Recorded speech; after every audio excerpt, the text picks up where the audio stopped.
The November wind swept through the streets of Chicago's South Side with a brutal chill that cut straight to the bone, carrying with it the first flurries of snow from Lake Michigan. It was the kind of early winter evening where darkness fell like a curtain before dinner time, painting the city in shades of steel, gray, and bruised purple as flickering streetlights struggled against the gloom. Inside Rosie's diner, the warmth was a fragile sanctuary against the bitter cold outside. The small establishment sat on the corner of Halsted Street and 47th, a neighborhood fixture for over 35 years. Its cracked leather booths told stories of better days. The Formica counter was stained with decades of coffee rings, and the linoleum floor, once a cheerful pattern of yellow and white, had faded to a tired beige.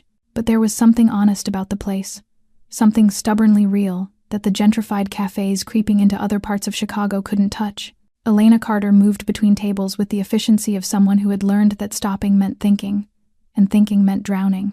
Her chestnut hair was pulled back in a hasty ponytail, a few strands escaping to frame a face too thin, too pale, with shadows beneath her blue-gray eyes that no amount of sleep could erase.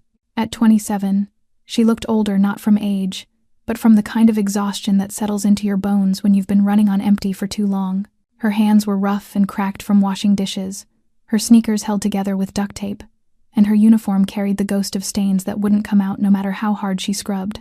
"More coffee, Mr. Kowalski?" she asked, approaching an elderly man hunched over the counter, his arthritic fingers wrapped around a chipped mug. "You're too good to us, Ellie," the old man replied, his Polish accent thick with warmth. "You remind me of my daughter." Elena smiled, a real smile that softened the weariness in her eyes and refilled his cup. These moments, these small kindnesses exchanged between strangers who had become something like family, were the only things that made the 18-hour days bearable. But beneath her calm exterior, her mind was spiraling through calculations she'd been trying to outrun all week. Lily's asthma medication was due in 2 days, $340 she didn't have.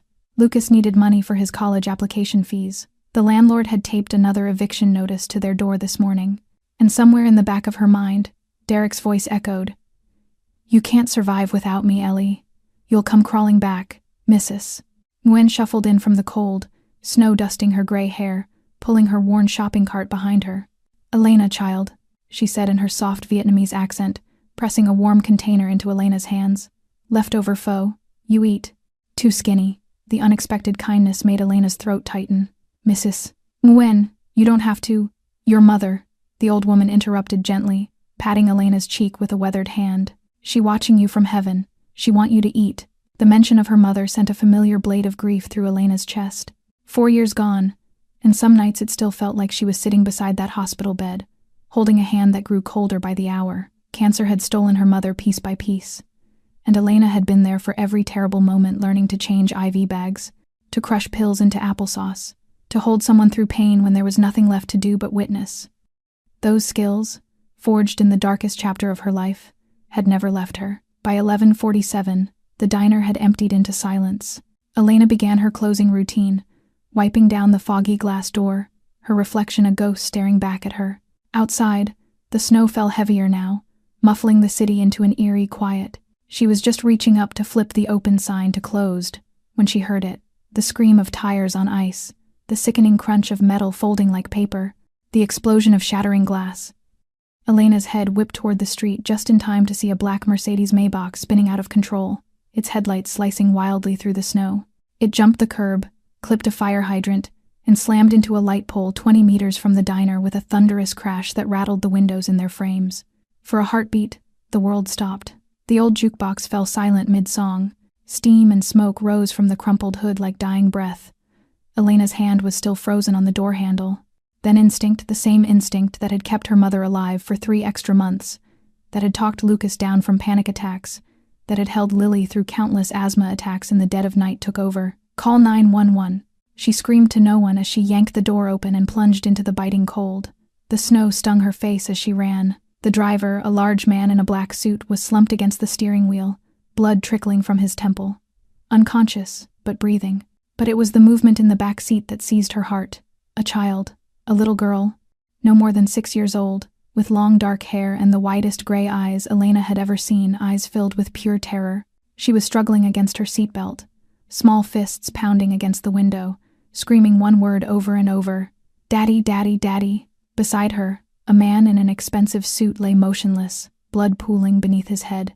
Elena didn't think. She just moved. She had no idea that the unconscious man bleeding in the back seat was Dominic Valentino, the most powerful and dangerous mafia boss in Chicago, and that by saving his daughter's life tonight, she would set into motion a chain of events that would either destroy everything she had left or give her something she never dared to dream of.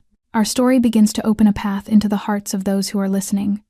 This quiet moment becomes a small pause before we step deeper into the emotional journey ahead. And here, right at this threshold, I want to offer you a gentle message, something that helps us continue bringing warm, dramatic human stories to more people each day.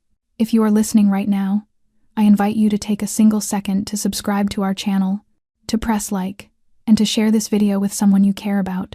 Your support does more than help the story travel farther. It becomes the quiet strength that allows us to keep creating scenes and moments that reach into the tender places of the heart. And where are you listening from tonight? Leave a comment with the name of your city, your country, or wherever you are hearing this story, so we can know the corners of the world that Elena and Mia's small journey has touched on this evening. We truly cherish every word you share with us. Now then, let us return to that fateful night, the moment when the lives of 3 people collided not only in an unexpected accident, but in the way they would alter one another's destiny forever. Elena rushed toward the crushed car, her bare hands trembling in the skin cutting cold, though she did not notice it at all, and the rear door on the little girl's side was jammed tight from the impact. The metal frame warped and twisted out of shape. She gripped the handle and pulled once, then twice, and on the third attempt she poured the last of her exhausted strength into her arms, until the door tore open, with a high screech that cut through the frozen air. The child was still crying, her gray eyes swimming in tears as she looked at Elena as though she were the only light inside a nightmare. "It is all right. I am here now," Elena said, her voice strangely calm, the same tone she had practiced over hundreds of sleepless nights at her mother's bedside. She reached in, her fingers searching for the latch of the seatbelt that held the small body in place, pressed firmly until it released, and the little girl immediately threw herself into Elena's arms, clinging as if letting go would cause the entire world to collapse. Elena held the child against her chest, feeling the violent tremors running through the tiny body, hearing the muffled sobs against her ear. "Daddy! Daddy will not wake up," the girl cried, her voice breaking. Elena looked toward the man, still slumped, motionless in the seat beside her, blood from the wound on his head seeping down the collar of his white vest and staining a wide patch red, and her heart tightened. She placed the girl on the front seat where it was safer, then turned to the man again, and the old skills from 4 years ago rushed back as though they had never left, guiding her hands as they moved automatically. She pressed 2 fingers to his neck, searching for a pulse, and felt the faint yet steady beat beneath the skin. He was alive. The wound on his head was bleeding heavily, and she knew head wounds often looked worse than they were, but he still needed pressure immediately. Without hesitation, Elena pulled off the apron that had followed her through 12 hours of work, folded it into a thick pad, and pressed it against the wound. The blood seeped through the fabric, warm against her fingertips, but she did not flinch. She had done this many times before, when her mother's nose bled from chemotherapy, when she changed dressings after surgery, when she had to keep calm during moments that would have sent anyone else into panic. "Hold this for me," she told the little girl gently, guiding those tiny hands to press down on the makeshift compress. "You are doing so well. You are helping your father." The child obeyed, her eyes still swollen with tears, though her sobs softened into small hiccups. Elena used her free hand to check the man for other injuries, and noticed the angle of his arm looked slightly off, possibly broken, though there was no external bleeding. She glanced toward the driver in the front, a large man in a black vest, still unconscious but with his chest rising and falling. Snow began drifting into the car through the open door, sharp and cold as 1,000 needles, and the child began shivering harder, her lips pale from cold and shock. Elena knew she had to keep her warm and calm until the ambulance arrived, so she slipped off her thin cardigan, the only coat she owned, and wrapped it around the girl. "What is your name, sweetheart?" she asked softly, trying to pull the child's focus toward her voice rather than the terror around them. "Am Mia," the girl whispered. "Mia? That is a beautiful name." "My name is Elena. Would you like me to sing to you?" The little girl nodded, tears still falling. And there, inside a wrecked car beneath the winter night, with her father unconscious beside her, Elena began to sing. It was the song her mother had sung to her when she was small, the song she had sung to Lily during frightening asthma attacks, the song she had whispered at her mother's bedside during the final hours. Her voice was not beautiful, roughened by exhaustion and cold, yet it carried a truth so gentle, so human, that Mia stopped crying, her wide gray eyes fixed on Elena as though she truly were an angel, not one made of wings and light, but one made of breathing warmth and simple kindness. "Are you an angel?" Mia asked in a trembling whisper. Elena smiled, the first real smile she had managed in days. "No, sweetheart, I am just a waitress." But to Mia, in that moment, Elena Carter was the only angel she had ever known. The distant wail of an ambulance pierced through the silent snow, and Elena exhaled in relief, unaware that this night was only the beginning. The ambulance skidded to a stop, its brakes screeching, red and blue lights flashing through the thick curtain of snow and washing the street in urgent color, and two paramedics jumped out, racing toward the crushed vehicle with a stretcher and heavy medical bags. Elena kept pressing the apron to the man's head while holding Mia close, her body numb from the cold, yet she refused to let go. "You did very well," one of the paramedics said as he reached her, gently replacing her hands with sterile gauze. "You applied pressure exactly right." Elena nodded and stepped back, but Mia immediately wrapped her arms around Elena's neck, her small legs clinging tight as if afraid she would be taken away. "No, Mia will not go. Mia wants to stay with the angel," she cried, her voice sharp with terror. A female paramedic approached, trying to coax her gently. "Sweetheart, you need to go with your father. He needs you beside him."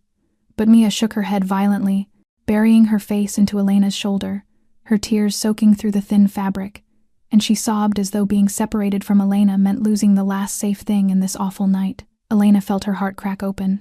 She knelt down in the snow, the icy ground seeping through her knees, lifted Mia's small face and looked into those tear-filled gray eyes. "Mia, listen to me," she said softly but firmly. "Your father needs you. He is hurt, and when he wakes up, the very first person he will want to see is you.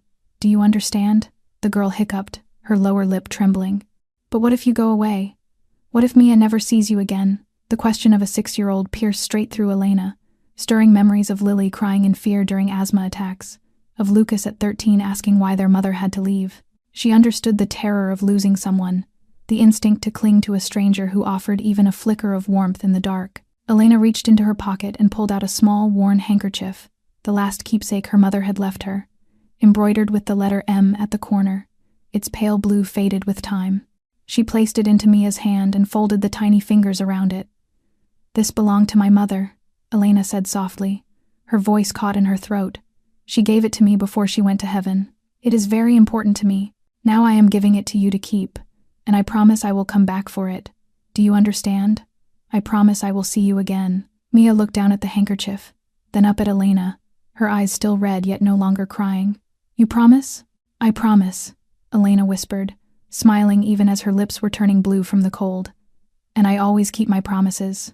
Mia hugged the handkerchief to her chest and finally allowed the paramedic to lift her onto the small stretcher beside her father. The man was still unconscious, an oxygen mask placed over his face, bandages wrapped around his head. Elena stood watching as they loaded both father and daughter into the ambulance, and Mia kept turning back to look at her, clutching the handkerchief as if it were treasure. The doors closed, the siren wailed, and the vehicle sped away into the white snow, its lights fading until they vanished around the corner. Elena stood alone in the winter night of Chicago, snow gathering on the thin fabric of her clothes, her body shaking uncontrollably. She looked toward the direction where the ambulance had disappeared, her chest strangely hollow. She did not know the man's name, did not know which hospital they were going to, did not know if she would ever see the gray-eyed child again. But she had made a promise, and Elena Carter, no matter how brutal life had been, had never broken one. She turned toward the diner, still glowing with warm lights, walking across snow already rising to her ankles, heading back to the job that waited for her. Behind her, the bloodstains on the ground were slowly covered by white snow, as though the night had never happened at all.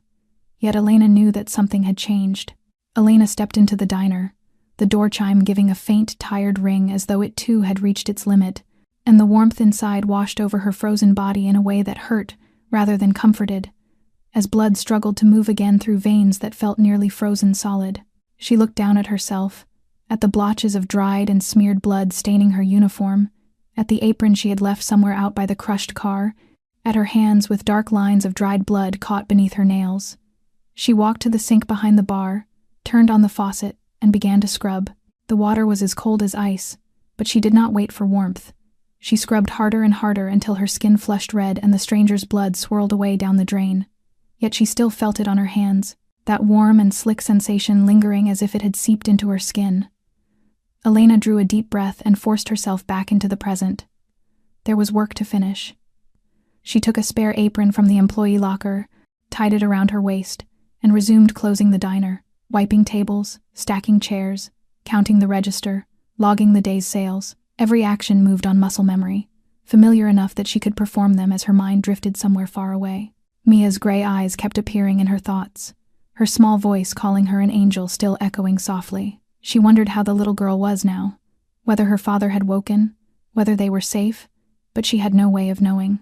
She was only a waitress, a passerby who had happened to be in the right place at the worst possible moment.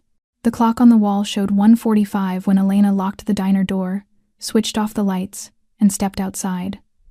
The snow had stopped, but the wind still sliced through the night like a blade. She had no coat, her only cardigan wrapped around Mia and likely lying somewhere in a hospital now. She crossed her arms tightly, lowered her head, and began the walk home. 15 minutes through the bitter wind, past empty dark streets and alleys she knew by heart, places where no one asked questions after 10 at night, and where the wail of police sirens served as a nightly lullaby.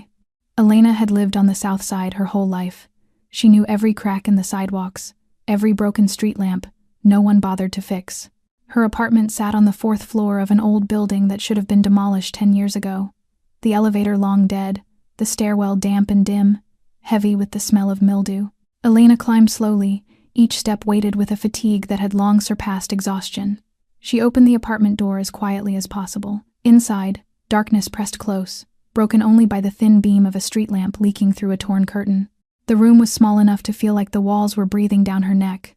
A worn double bed where Lucas and Lily lay curled beneath blankets. A frayed sofa where Elena slept each night.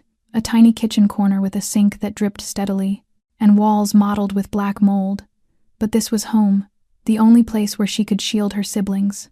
Elena tiptoed to the bed and watched Lucas and Lily sleeping. Lucas, at 17, still looked like a boy when he slept. His tousled brown hair soft against the pillow, his features delicate like their mother's. Lily, 12 and smaller than her age from chronic asthma, breathed with a faint wheeze even in sleep. Elena stood watching them for a long moment, her chest aching with love and with guilt. She had not given them a better life. She had worked herself past breaking, yet it was never enough. It had never been enough. She backed toward the sofa and sat down in the dark. And for the first time in many months, Elena allowed herself to cry. Not loudly, only silent tears sliding down her cheeks, her shoulders trembling as she tried to stop the sobs. She cried from exhaustion, from loneliness, from losing her mother's handkerchief, from knowing that little gray-eyed girl was somewhere in a hospital without her, from the fear that she would not have money for Lily's medicine tomorrow. But when the first light of dawn crept through the window, Elena wiped her face dry. She had 2 hours to sleep before her next shift. There was no time to be weak. There was no one else to rely on.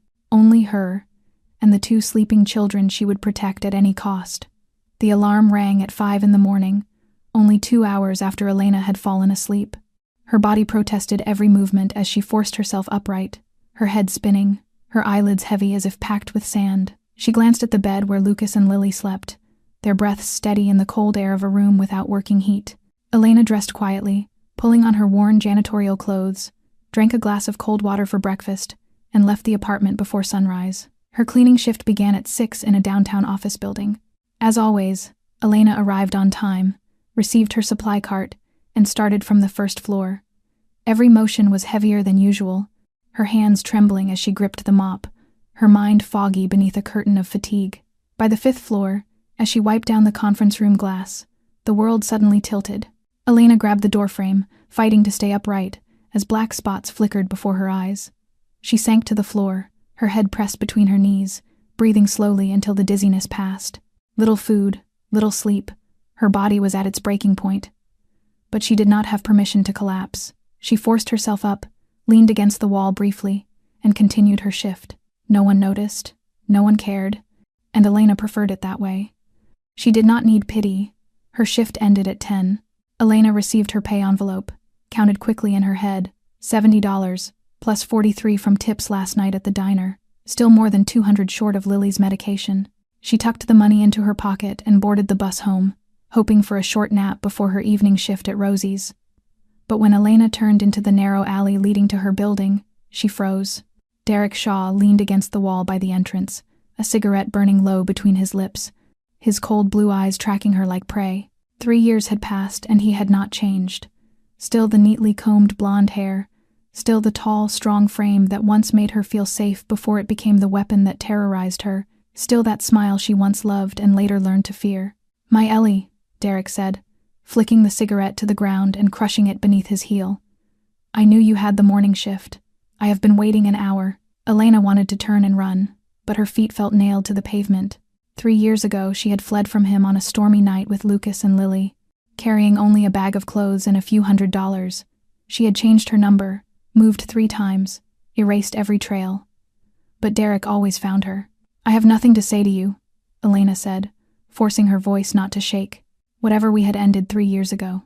Derek stepped closer, every stride pushing Elena backward until her spine hit the cold wall. He planted a hand beside her head and leaned in, his face inches from hers, the smell of smoke and whiskey filling her breath. "You do not get to decide when it ends," he murmured, his voice sweet in a way that chilled the air. "I told you, you cannot live without me. Look at you, thin as a twig, trapped in this dump, working yourself to death. Come back to me and I will give you a better life. I would rather die than go back to you." The words had barely left her mouth before Derek clamped his hand around her wrist, squeezing until Elena winced. She tried to pull away, but he was too strong, the pressure tightening, promising bruises like all the ones before. Still stubborn as ever, Derek growled, the sweetness vanishing, revealing the monster beneath. "I will teach you. Let go of my sister." Lucas's voice cut through the alley. Elena turned, her heart seizing as she saw her 17-year-old brother advancing, pale with fear and fury, his fists clenched as if ready to fight a man twice his size. "Lucas, go inside," Elena whispered. Derek looked at Lucas and laughed. "Kid is all grown now, huh? Trying to play hero for big sister." Lucas said nothing. He stepped closer, standing beside Elena, eyes locked on Derek. "I will call the police," Lucas said, raising his phone. "I recorded everything from the moment you grabbed her.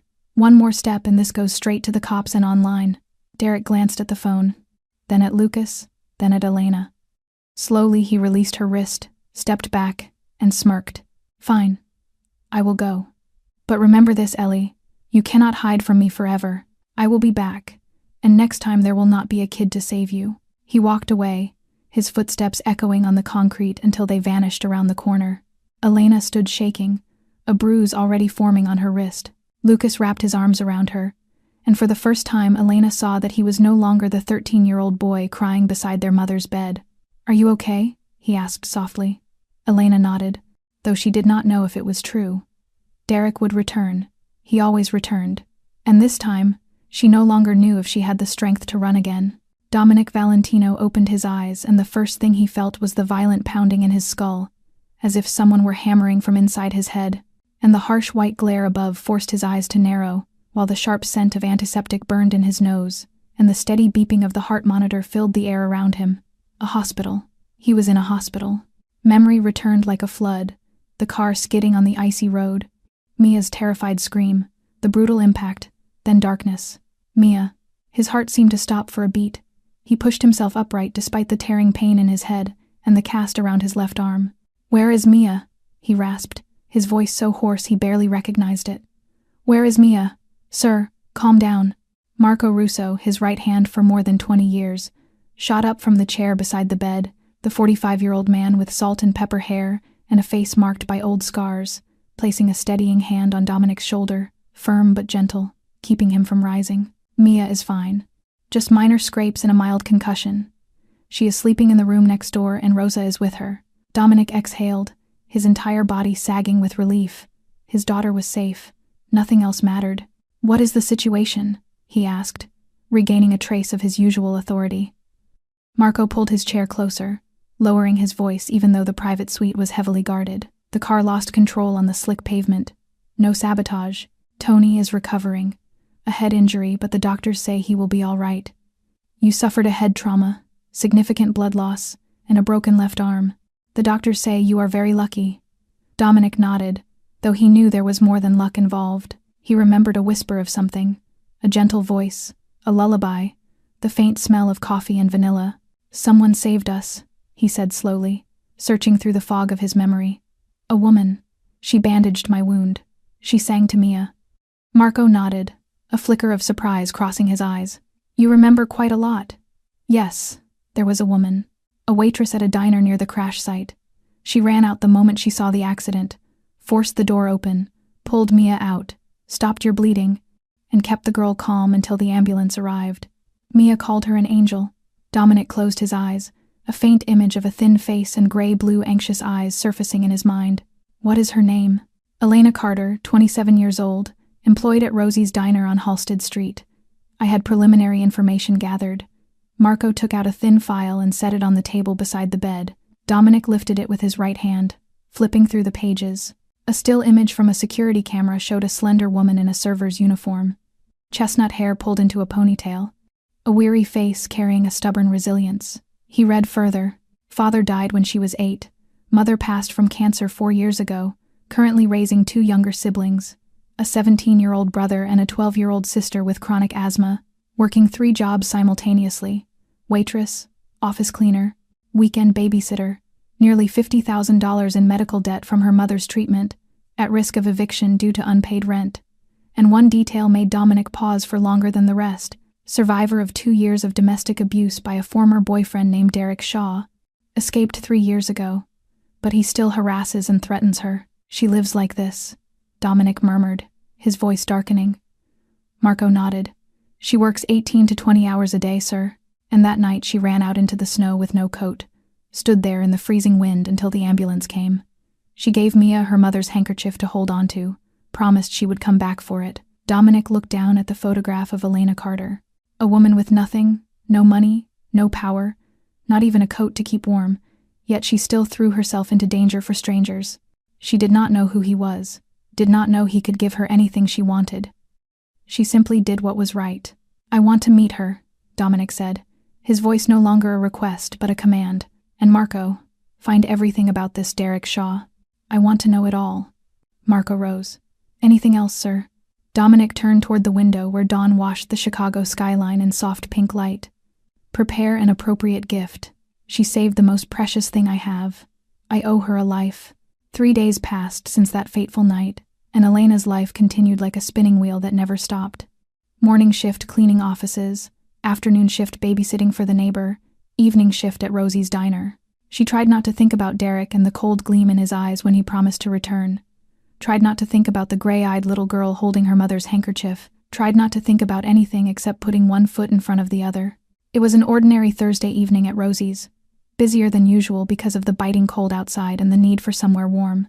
Elena was carrying a tray to table 7 when the door chime rang and a rush of cold air swept in. She did not look back, too busy with her task.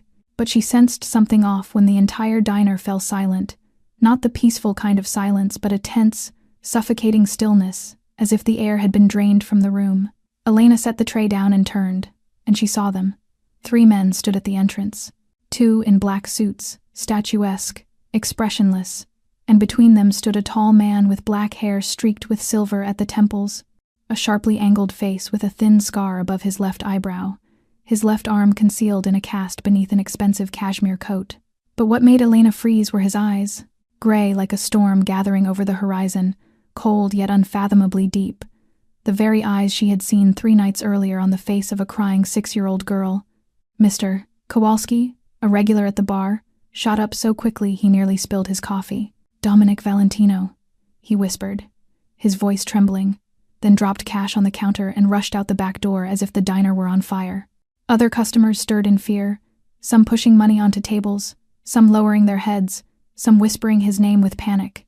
Elena did not understand. She had never heard of Dominic Valentino, never knew why people reacted with such terror. She only knew those eyes matched Mia's, and that meant he was the man whose wound she had pressed in the falling snow. He stepped toward her with a confident, commanding stride, as though the world itself belonged to him. Tony, the diner's cook, burst out from the kitchen, his face pale. "Mr. Valentino, how can we help you?" he stammered, but Dominic did not even glance at him. His gray eyes were fixed solely on Elena, piercing as if reading every thought she tried to hide. "You are Elena Carter?" he asked, though it sounded more like certainty than a question. Elena swallowed and nodded. Yes. How can I help you? Dominic stopped in front of her, close enough that she caught the faint scent of expensive cologne mixed with something sharper, the scent of power and danger. You saved my daughter, he said, his voice cold yet carrying something else beneath it. You ran into the snow without a coat, without hesitation. You kept Mia calm. You tended my wound. You promised my daughter she would see you again. Elena blinked, her heart pounding. Is Mia all right? Was she badly hurt? A flicker of surprise crossed Dominic's eyes as though he had not expected her first words to be about Mia's well-being. Mia is fine, thanks to you. She still keeps the handkerchief you gave her, sleeps with it every night, and will not stop asking when she can see her angel again. Elena felt a warmth rise in her chest. I am glad she is well. She was very brave that night. You were the brave one, Miss Carter. Dominic reached into his coat and pulled out a thick envelope. I came to thank you and to repay what I owe. Inside are $50,000 in cash. If you need more, anything at all, a new home, a better job, a car, just say the word. I will make it happen. Elena looked at the envelope, then into the gray eyes waiting for her reaction. $50,000. Enough to clear her mother's medical debt, enough to buy Lily's medication for years, enough to send Lucas to college, enough to change the course of their lives entirely.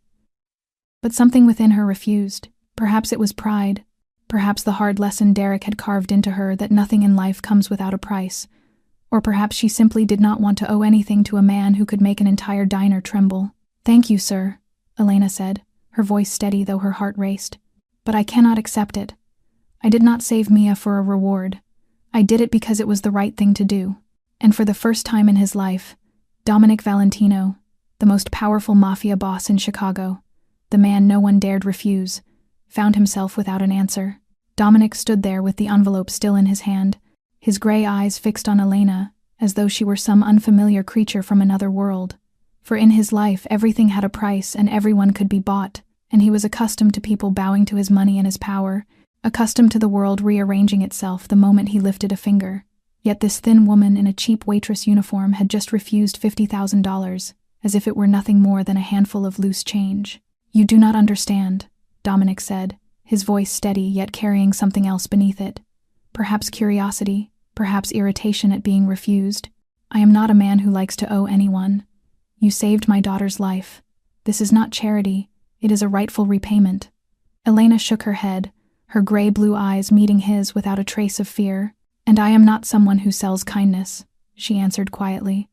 I already told you, I did not do it for money. Mia was a terrified child, and I did what any person with a conscience would do. Not everyone would do the same, Dominic replied, his voice dropping lower. That night, dozens of people passed by before the ambulance arrived. No one stopped. Only you. Elena was silent for a long moment, then asked the only question she truly cared about. Is Mia really all right? I mean, truly all right.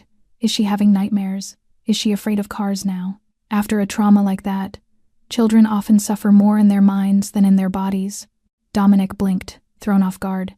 No one had asked him about Mia's emotional state, only doctors speaking about her physical injuries, subordinates asking about security, sycophants wanting to impress him.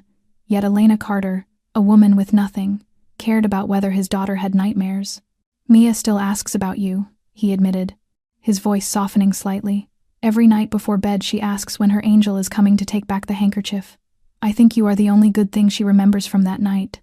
Warmth flickered in Elena's eyes.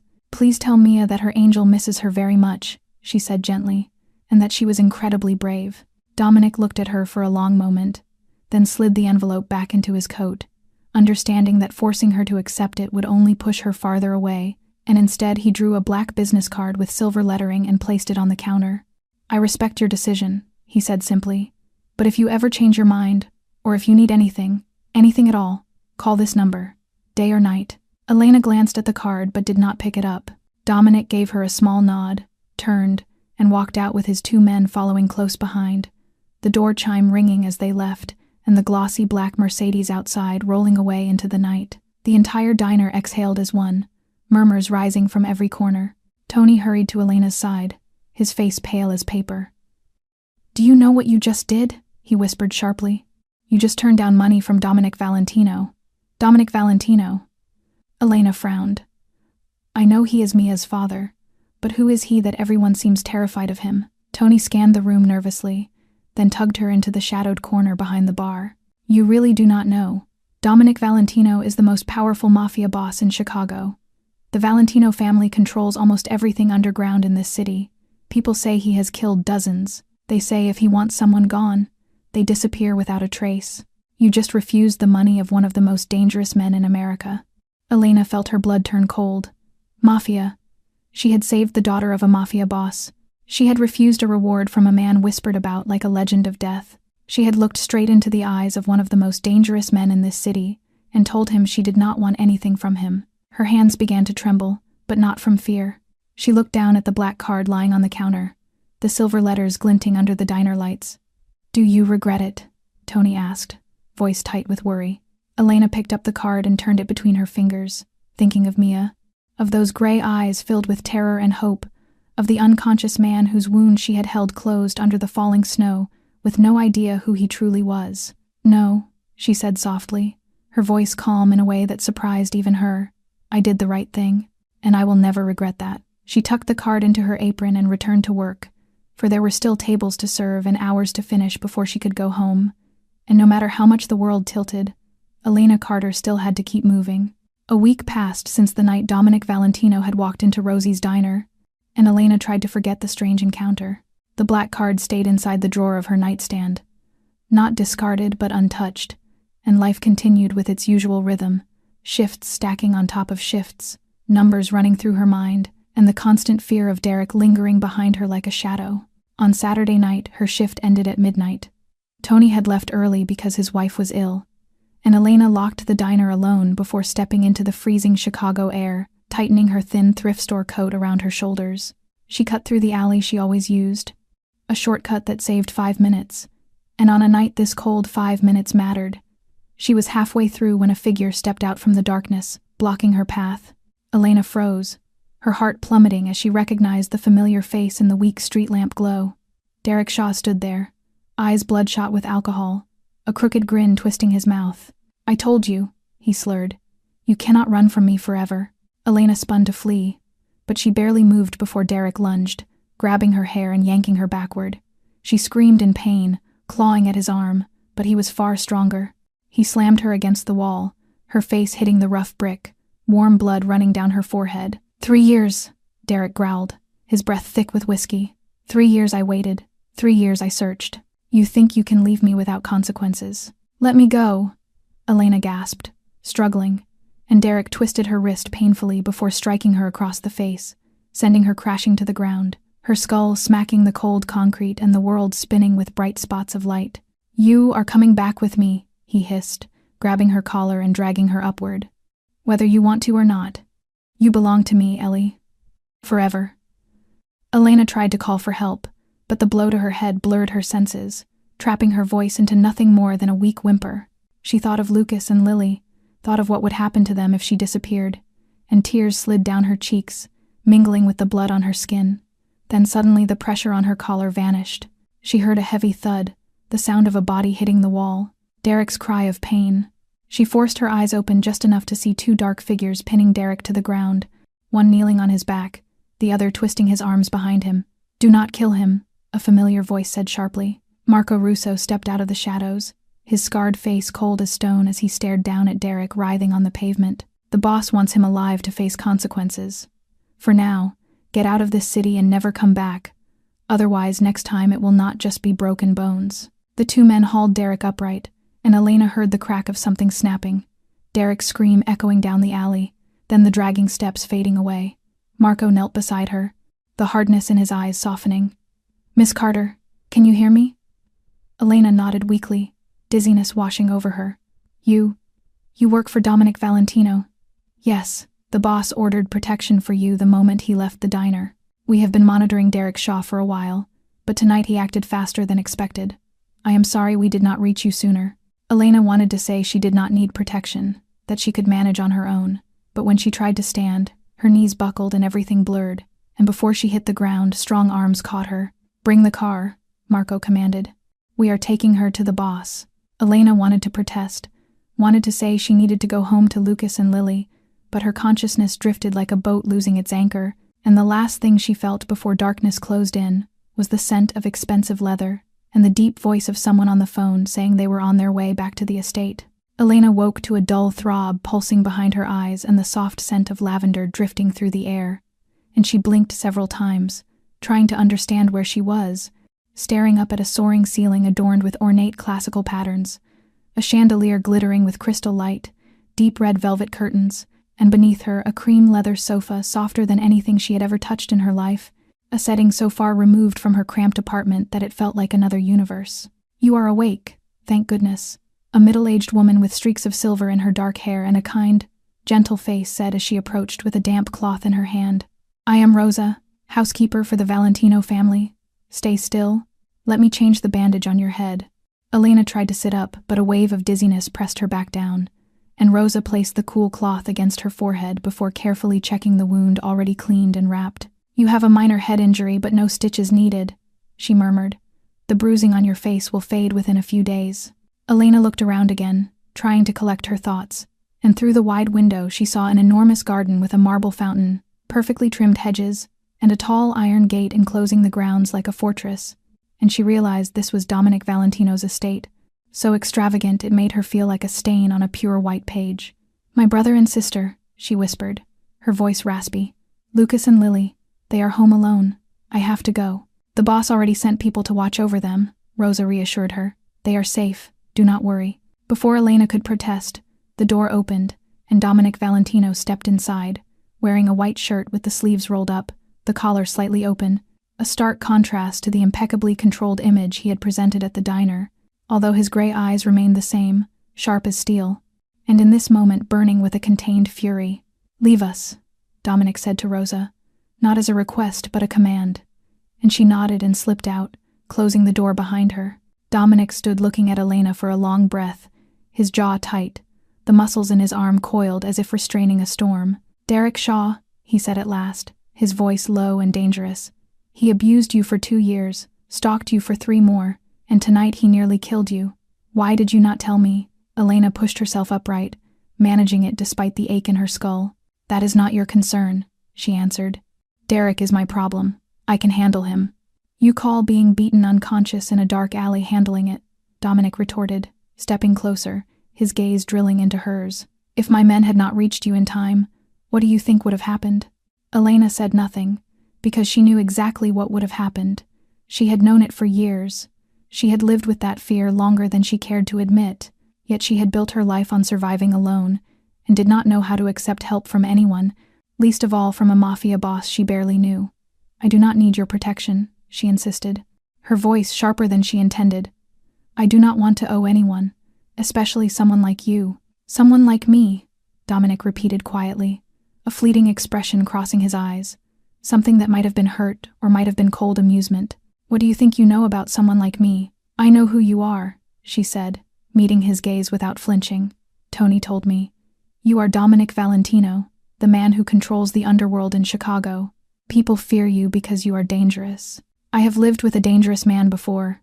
I will not make that mistake again." Silence filled the room, heavy and suffocating, until Dominic exhaled, a weary sound she had not expected from a man who carried the world like a weapon. "I am not Derek Shaw," he said softly. "I would never hurt you, but I will not stand by while someone else does. You saved my daughter's life, and I owe you. Let me pay that debt." Elena wanted to reject him again, but something in his gray eyes stopped her. Not threat, not calculation, but something that resembled sincerity. "Derek Shaw will never touch you again," Dominic said, his voice a vow carved from stone. "That is the only thing I ask you to accept. Everything else you are free to refuse." And for the first time in her life, Elena did not know what to say. Before she could answer, small footsteps pattered rapidly down the staircase, quick and excited like the heartbeat of a child, and the door burst open as a tiny whirlwind with long black hair flying behind her sprinted inside. "Angel lady," Mia cried, her wide gray eyes glowing as if she were seeing a miracle, wearing pajamas covered in teddy bears and pink slippers, clutching something Elena recognized instantly, the worn handkerchief embroidered with the letter M. Before Elena could react, Mia flung herself forward, wrapping her little arms tightly around Elena's neck, her face pressing into her shoulder. "Mia knew you would come. Mia knew it," she declared, her voice trembling with joy. Every night, Mia prayed and asked Mommy in heaven to let the angel lady visit her. Elena felt her chest tighten, and her arms instinctively came around the small, trembling body, holding her close, as though it were the most natural thing in the world. "Mia, I missed you too," she whispered, her voice shaking with emotion. "Are you feeling well? Are you sleeping better?" Mia lifted her head, her gray eyes sparkling like starlight. "Mia is very well. Look, Mia still keeps your handkerchief," she said proudly, lifting it for Elena to see. "Mia sleeps with it every night. Rosa says Mia should wash it, but Mia will not because Mia does not want to lose the angel smell."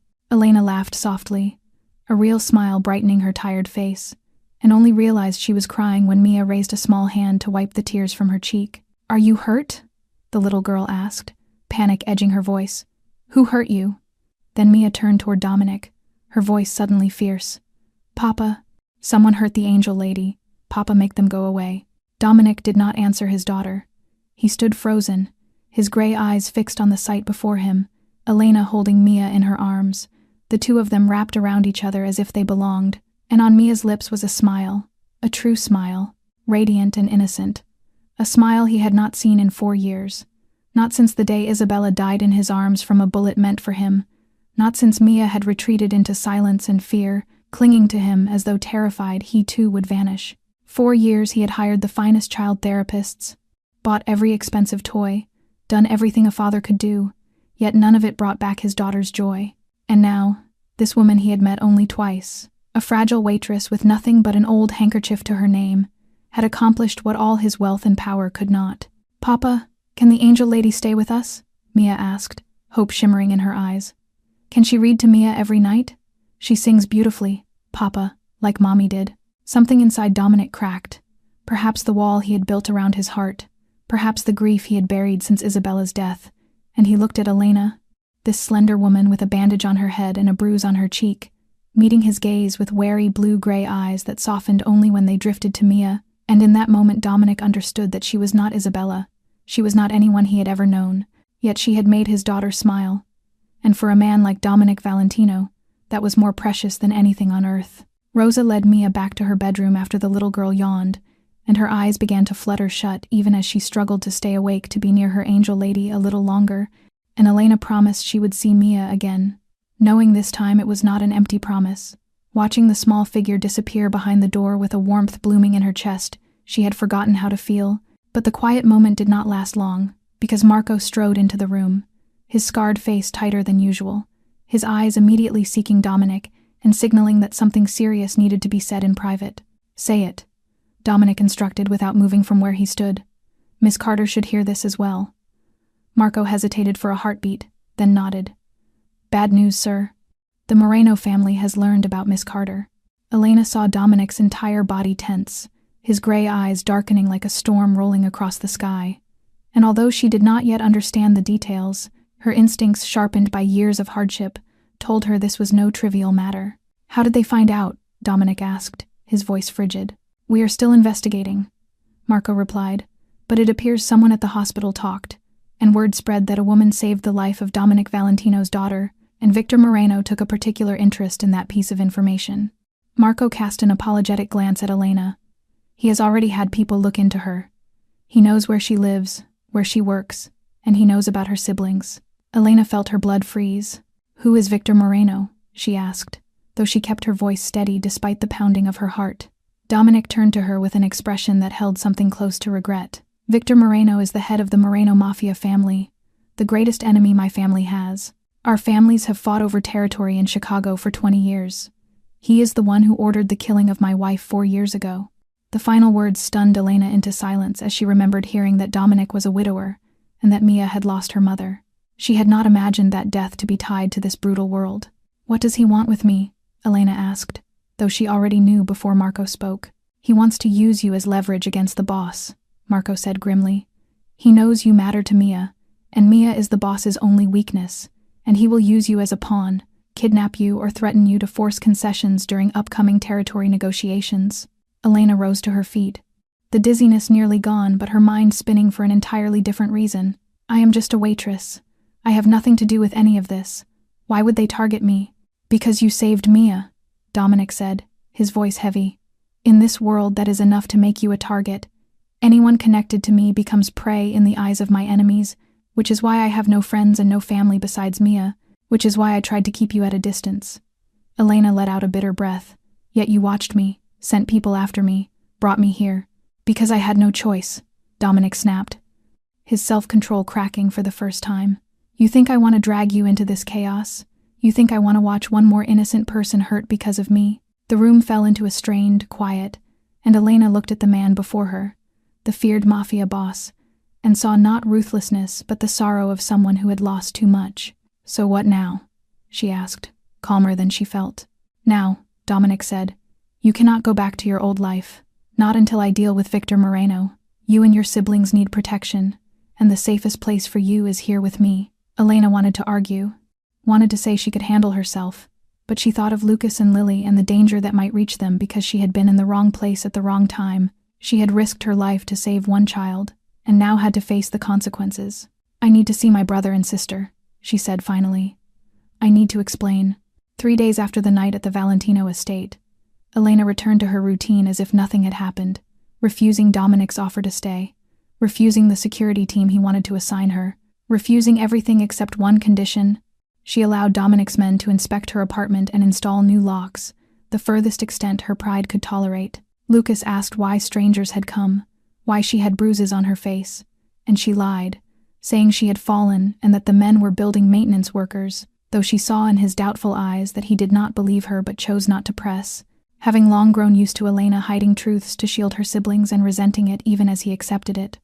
Life continued, shift after shift, while Elena tried to ignore Dominic's warnings about Victor Moreno, telling herself she was ordinary and no one would bother kidnapping her, that Dominic exaggerated the danger, yet she could not shake the prickling on the back of her neck on the street, nor ignore the unfamiliar black car parked near the diner, nor forget the man smoking across from her building each morning.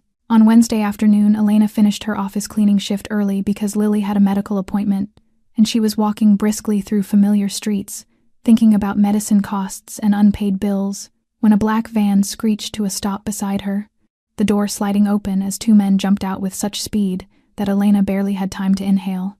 One grabbed her arm, the other pressed a cloth reeking of chemicals over her mouth, and she struggled desperately, kicking, clawing, biting, but the men were too strong, too practiced, dragging her toward the yawning black doorway of the van that felt like the mouth of a beast. The world blurred under the assault of the chemical fumes, and Elena's mind raced to Lucas and Lily, to the terror of what would happen to them if she vanished, who would buy Lily's medication, who would help Lucas reach college, and tears streamed down her cheeks not for herself but for the ones she loved.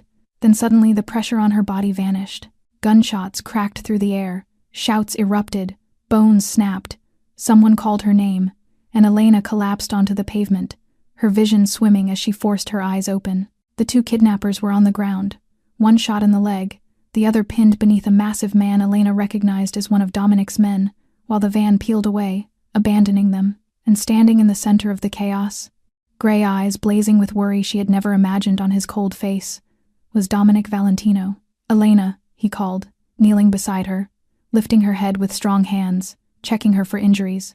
"Can you hear me? Are you hurt?" Elena nodded weakly as her lungs fought to clear the chemical fumes. I am fine," she whispered hoarsely. "Lucas, Lily, safe," Dominic answered immediately. "My men are with them." And he exhaled, though rage still burned behind his eyes. "I told you, Moreno does not play games. He will not stop until he gets what he wants." Elena closed her eyes as tears slid down her temples, realizing how foolish she had been, thinking she could protect herself as always. But this was not Derek or alleyway bullies. This was the Mafia, trained killers, and she had never stood a chance alone. "I am sorry," she whispered through trembling breath. "I was wrong. I did not want to involve you, but I cannot let Lucas and Lily be in danger. Please, please help me protect them. I will do anything." Dominic's eyes softened, and he reached up to gently wipe her tears with his thumb. "You do not need to apologize, and you do not need to do anything in return," he said quietly. "I will protect you and your siblings, not because you owe me, but because—" He paused, searching for the right words. "Because it is the right thing to do." Elena looked into his eyes, and for the first time since her mother died, she felt herself trusting a man. "Thank you," she whispered. Dominic nodded, then lifted her into his arms as though she weighed nothing. "Let us go home," he said, and Elena did not know why, but when he said the word home, it felt like a promise. That afternoon, a black SUV brought Elena, Lucas, and Lily to the Valentino estate, along with a few small bags that contained everything the three siblings owned.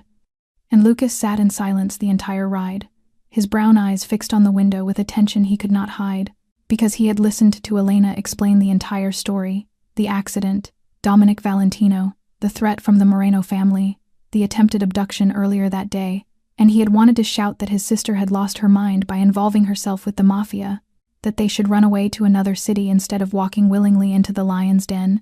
But then he looked at Lily beside him, her eyes bright with excitement as the car approached the gates of the lavish estate, and he swallowed every objection, because Lily needed expensive medication each month.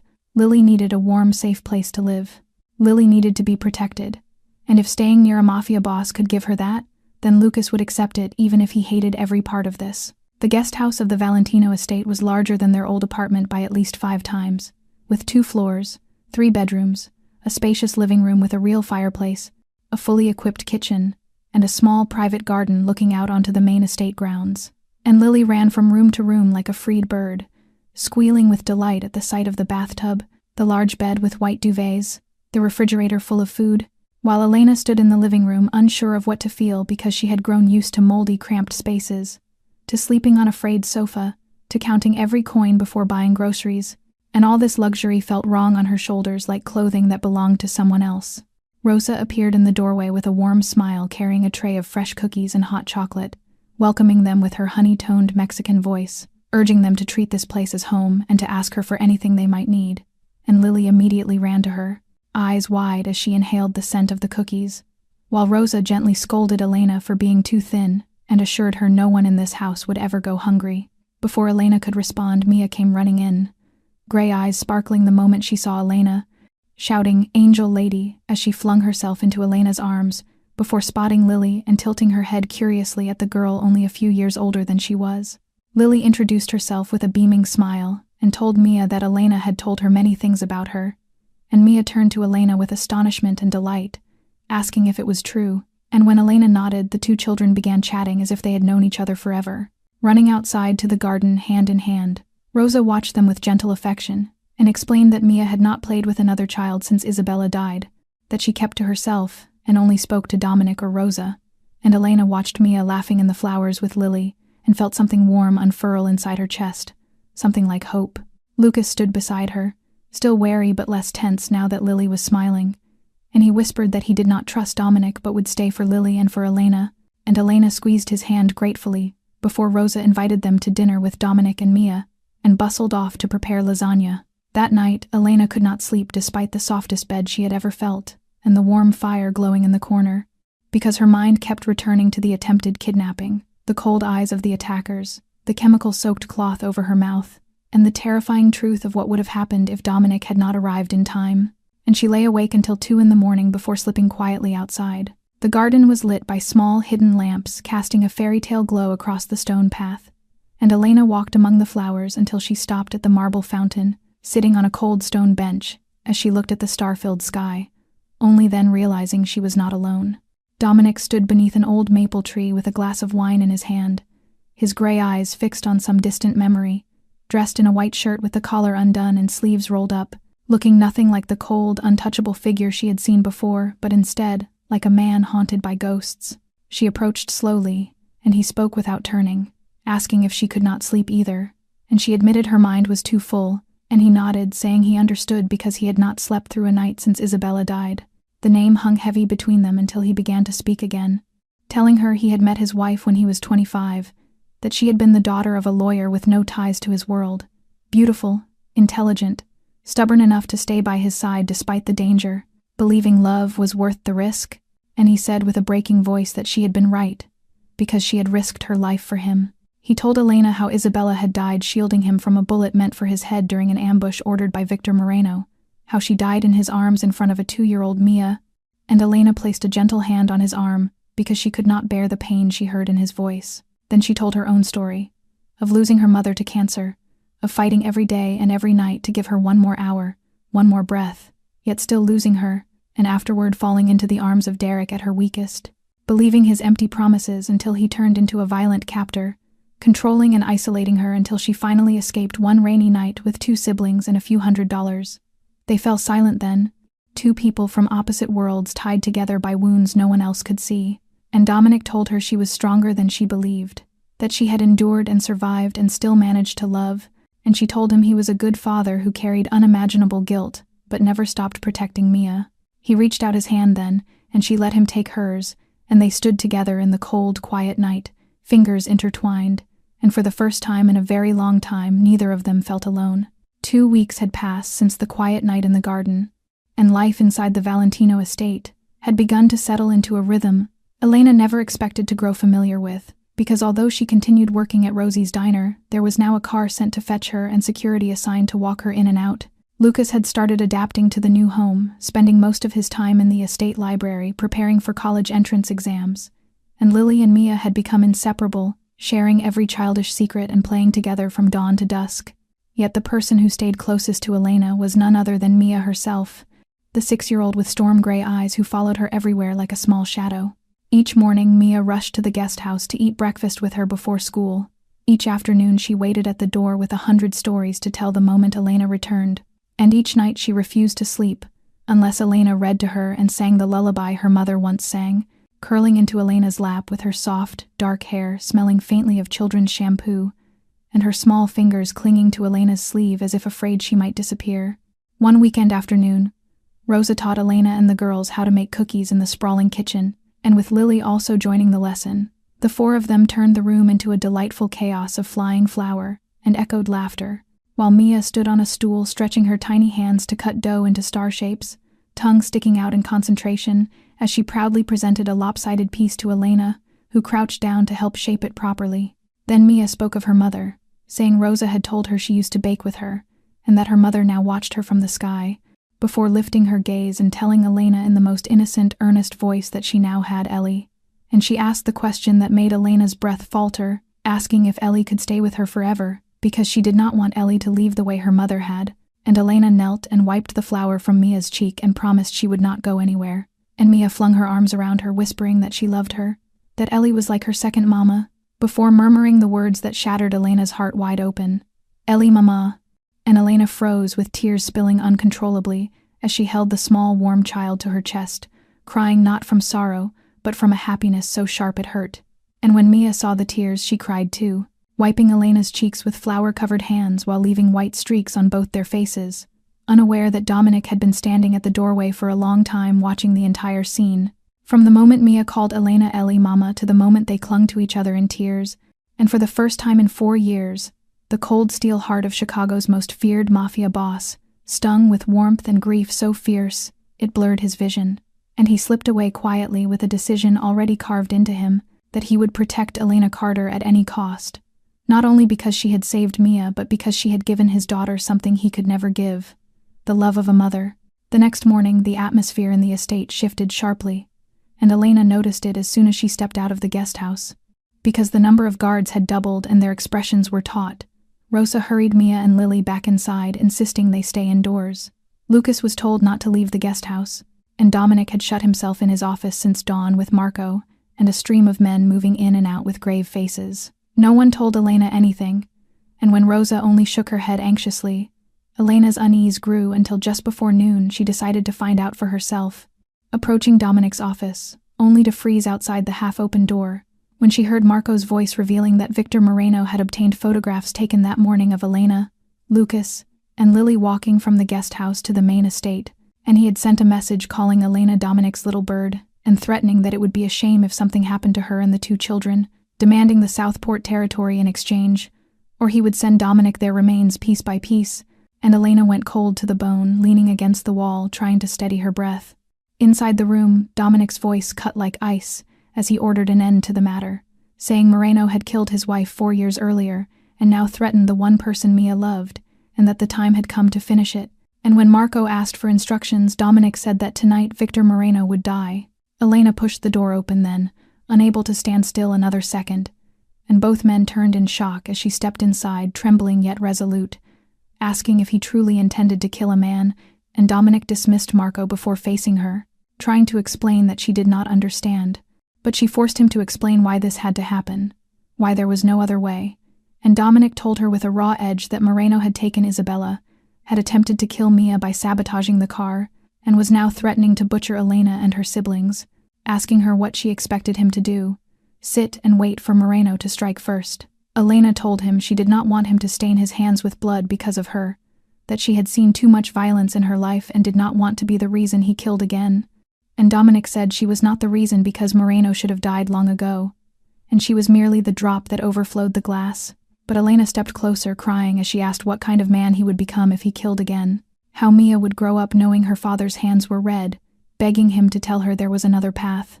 Dominic stood rigid as if every word she spoke pierced him, and when she placed his hand against her wet cheek telling him not to shut her out, not to carry this alone, that if he wanted to do this for her she deserved to know.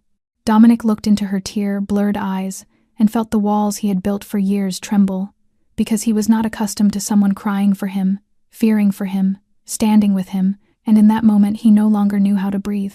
The room lay steeped in a heavy silence, broken only by their unsteady breathing and the soft crackle of the fireplace, and Dominic remained where he stood with his hand resting on Elena's cheek, feeling the warm tears slipping through his fingers as something inside him warred between the instinct to pull away and rebuild the wall she had broken, and the deeper inability to do so, and his voice turned rough as he said she did not understand, that she did not understand how he had lived since Isabella died, how every night when he closed his eyes he saw her blood on his hands, saw the light leave her gaze, heard Mia crying for a mother who would never answer, and how he had sworn never again to let anyone he cared for die because of him.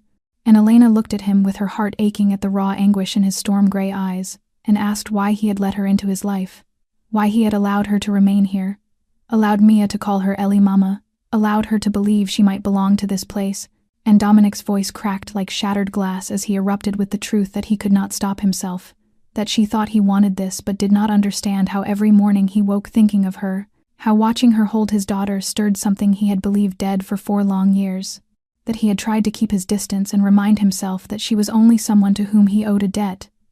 Yet she had broken every barrier he had built and now he was afraid, and when Elena whispered what he feared, he looked straight into her eyes without hiding, and said he feared losing her, feared watching her die in his arms the way Isabella had, feared Mia losing another precious person, and feared the intensity of what he felt for her because it was stronger than anything he had ever known. Elena could not speak, could only stand there looking at the man the city feared, now stripped of armor and vulnerability, and she did not know who moved first when their lips finally touched. The first kiss not gentle nor sweet like fairy tales but forged from pain and longing, from years of loneliness and the terror of abandonment, and Dominic kissed her as though she were air, and he was drowning while Elena kissed him back as if it were the last warmth she would ever know. And when they parted both breathless with their foreheads pressed together, she whispered that she would not let him kill because of her, that there had to be another way. But Dominic told her there was none with Moreno, because the man would not stop until one of them was dead, and Elena only nodded as if accepting something unspoken before leaving his office, with a heart weighted with dread while a different plan formed inside her mind, because she would not allow Dominic's hands to be stained with more blood for her, and she would not let this war continue endangering those she loved, and if Victor Moreno wanted her, then she would give him exactly what he wanted.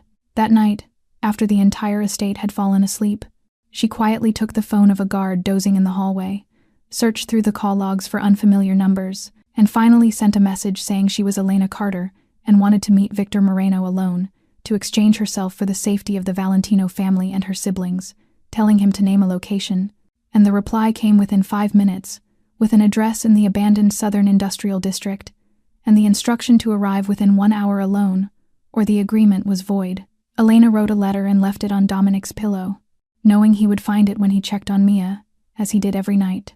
And in that letter she apologized and said she could not allow him to spill more blood because of her, that she would resolve this herself, asking him to care for Mia, Lucas, and Lily, promising she would return if things went well, and asking him, should she not survive, to tell Mia her Ellie Mama loved her very much, and she confessed that she loved him though she had never said it aloud. She slipped out through a blind spot in the security system she had discovered while playing hide-and-seek with the girls, ran into the cold, called a taxi, and gave the driver Moreno's address, and when the car stopped before a deserted warehouse, Elena understood she was stepping into the lion's jaws yet did not turn back.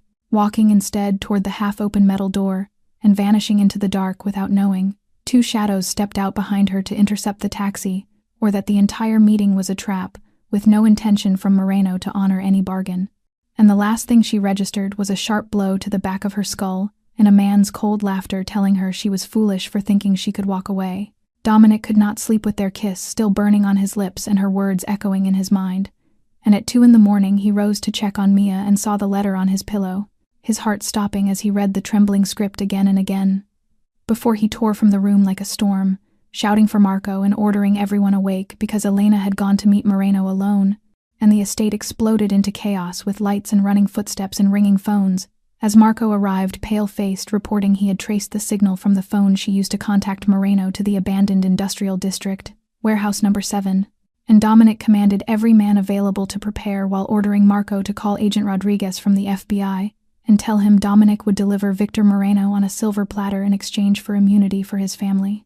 The fleet of black cars tore through Chicago's night like a streak of rage and fear, Dominic gripping his gun with only one thought in his mind: Elena, who had risked herself for him and Mia and those she loved, doing what Isabella had done 4 years earlier, and Dominic swore he would not allow history to repeat itself.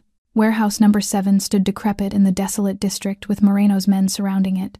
But Dominic had more soldiers and had something Moreno lacked: the desperation of a man on the brink of losing someone he loved, and the gunfight erupted fiercely, with shattering glass and ricocheting bullets, as Dominic led the charge like a feral creature, cutting down every guard in his path, oblivious to danger and focused solely on reaching Elena. He found her in the basement tied to a chair with dried blood on her forehead and her lips swollen, while Victor Moreno stood beside her with a gun to her head, smiling with venom as he mocked Dominic for arriving quickly and taunted him about letting his wife die.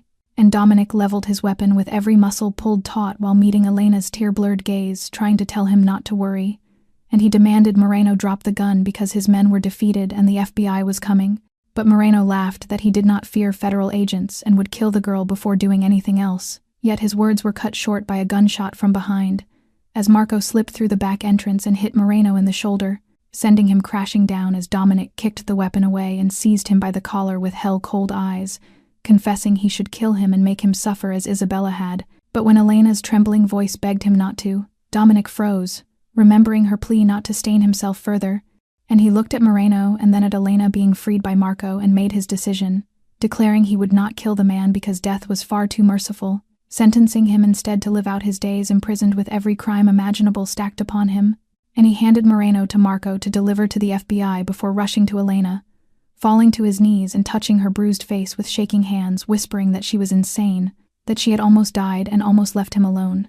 And Elena smiled weakly, apologizing for trying to stop him from carrying more blood. And Dominic held her tightly, promising she must never do such a thing again because he could not lose her. And when she whispered he had not killed Moreno, he answered that it was because of her, all because of her. And he kissed her forehead and her eyes and her cheeks and her mouth, vowing to protect her forever and never let anyone harm her again. And in the ruined warehouse, with police sirens approaching, they held each other and wept, 2 souls finally finding one another in the dark. 6 months had passed since the terrifying night at the warehouse, and Elena Carter's life had changed in ways she had never dared to dream. Victor Moreno was now serving a life sentence in federal prison for dozens of crimes ranging from human trafficking to murder, and the shadow that had hovered over the Valentino family had finally dissolved, while Derek Shaw no longer posed a threat either, having been expelled from Chicago and barred by court order from going near Elena under warning of consequences no one wished to imagine.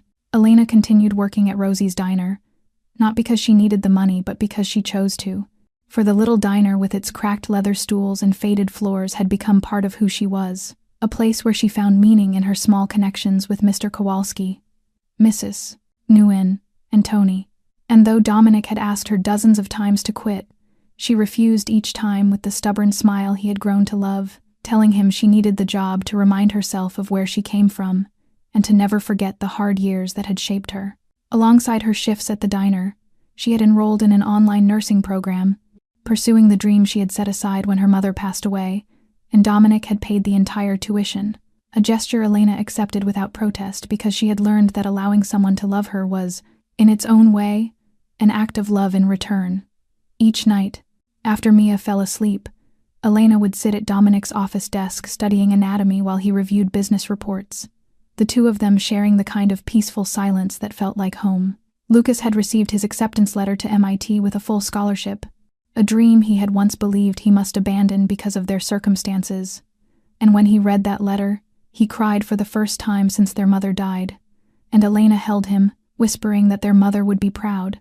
Though Lucas remained cautious of Dominic, he had begun calling him by name instead of the cold Mr. Valentino, and sometimes they even watched basketball together on Saturday nights.